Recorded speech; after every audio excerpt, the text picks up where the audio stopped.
வழிபடுவதுதான் நமது கலாச்சாரம். பெண் என்றால் பலவீனம் என்று நினைத்து சுயறிவை தேடிக்கொண்ட மகிஷாசுரன் கதைதான் நவராத்திரி விழாவின் தொடக்கம். துர்க்கையான எண்ணெய் முதல் 3 நாட்களில் பார்வதியாகவும், அடுத்த 3 நாட்களில் லட்சுமியாகவும், இறுதி 3 நாட்களில் சரஸ்வதியாகவும் வணங்குவர். என்னை மலைமகள், அழைமகள், கலைமகள் என்று அழைப்பர். பார்வதியாகிய என்னை முதல் நாளில் மகேஸ்வரி அம்மனாக வழிபடுவதால் நான் உங்களின் வறுமையை நீங்கி வாழ்வை சிறப்படைய செய்வேன். அந்நாளில் வெண்பொங்கல் படையலிட்டு மல்லிகை வில்வ மலர்களால் அர்ச்சனை செய்வர். 2ஆம் நாளில் என்னை ராஜராஜேஸ்வரியாக வழிபடுவதால் நோய்கள் நீங்கி உடல் ஆரோக்கியத்தை தருவேன். அந்நாளில் புளியோதரை படையலிட்டு முல்லை துளசி மலர்களால் அர்ச்சனை செய்வர். 3ஆம் நாளில் என்னை வாராகியாக வழிபடுவதால் தனதானியம் பெருகி வாழ்வை சிறப்புற வைப்பேன்.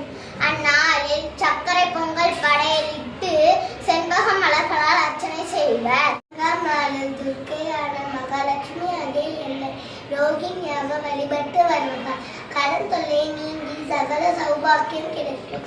அந்நாளில் கதவம் சாதம் படையலிட்டு செந்தாமரை ஜாதி மலர்களால் அர்ச்சனை செய்வர். 5ஆம் நாளில் என்னை வைஷ்ணவியாக வழிபட்டு வருவதால் அனைத்து செல்வமும் கிடைக்க செய்வேன். அந்நாளில் தயிர் சாதம் படையலிட்டு கதம்ப மலர்களால் அர்ச்சனை செய்வர். 6ஆம் நாளில் என்னை இந்திராணியாக வழிபட்டு வருவதால் வெற்றியை உண்டாக்கி கவலைகளை நீக்கிடுவேன். அந்நாளில் தேங்காய் சாதம் படையலிட்டு ஜாதி மலர்களால் அர்ச்சனை செய்வர். 7ஆம் நாளில் துர்க்கையான சரஸ்வதி ஆகிய என்னை மகா சரஸ்வதியாக வழிபட்டு வருவதால் அனைத்து வரங்களும் கிடைக்கும்படி செய்வேன்.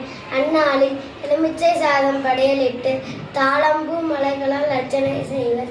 8ஆம் நாளில் என்னை மகா கௌரியாக வழிபட்டு வருவதால் நமக்கு இஷ்ட சித்தி உண்டாகும், அனைத்து அருளும் பரிபூர்ணமாய் கிடைக்கும்.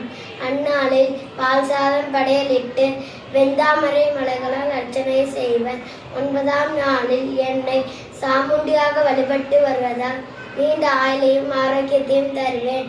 அந்நாளில் சர்க்கரை பொங்கல் சுண்டல் படையலிட்டு தாமரை மலர்களால் அர்ச்சனை செய்வர்.